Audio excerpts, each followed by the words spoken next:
Ton for you, done by me within 1 day. So it's so worth. Done for you வந்து sir எவ்வளோ charge பண்ணுறாரோ maybe it's that much worth session.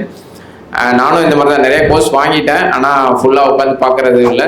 So இன்றைக்கி வந்து I have made a huge progress. அப்புறம் அந்த video create பண்ணுறதுலாம் it's a very good experience. நம்ம கலெக்டிவாக உட்காந்து பண்ணுறது, நம்ம எல்லாம் ஆன்லைனில் பண்ணுறோம், அது வந்து ஒரு எனேபிளர். பட் ஃபிசிக்கலாக மீட் பண்ணும்போது வி கெட் டிஃப்ரெண்ட் எனர்ஜி.